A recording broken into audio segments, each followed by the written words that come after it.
Dear Victoria, I am 26 years old and I feel mostly content with where I am. I live with my amazing partner who is everything I ever dreamed of and more. I met him when I was 24.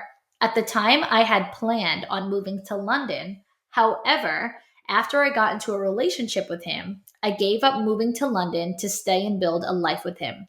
Securing my future with my dream man was more important to me than living abroad. However, at the same time, I can't stop comparing my life to my friends. I'm the only one in my friends settling down. They're all in their 20s and in the phase of their lives where they're still doing very youthful things. They don't know where their life will take them. Meanwhile, my life feels very set. My partner and I even have plans to start trying for kids next year. I can't help but feel like my 20s have now slipped away from me. And I see my friends having these experiences that I can no longer have. As women, we also have this biological clock ticking, and it seems more sensible to settle down. I'm trying so hard to be grateful for the life that I have chosen and all of the exciting things to come, while at the same time, I feel a pang for what seems like the loss of my youth and my 20s. I fear for you that you will one day look back and wish that you did the certain things that you want to do. You said being in a relationship with him is more important to me than living abroad. I want to make sure that what you're saying is true, because if it is, you're good.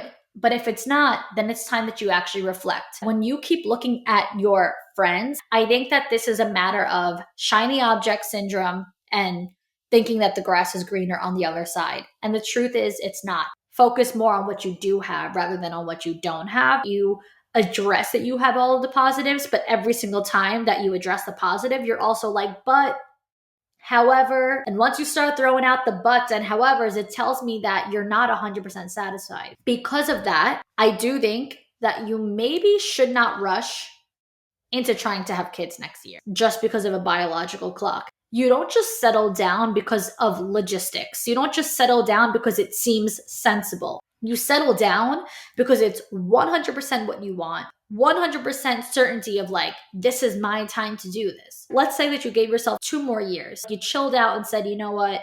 I love you. I'm happy to be with you. I'm excited to build a future with you. Part of me still needs a little bit more time. You should be able to have a little bit of both. You should be able to still go out with your friends and have fun. Have more girl time and just hang out with them and feel their presence and feel like you're still part of the group. Make more time for yourself and prioritize your needs more in your life. Anything that you feel like is going to haunt you, is going to weigh on you, I think you should consider trying to do it. It's very important that you tell him how you're feeling and tell them how you're feeling. And the people that are meant to be in your life, the people who will love you, are going to stay.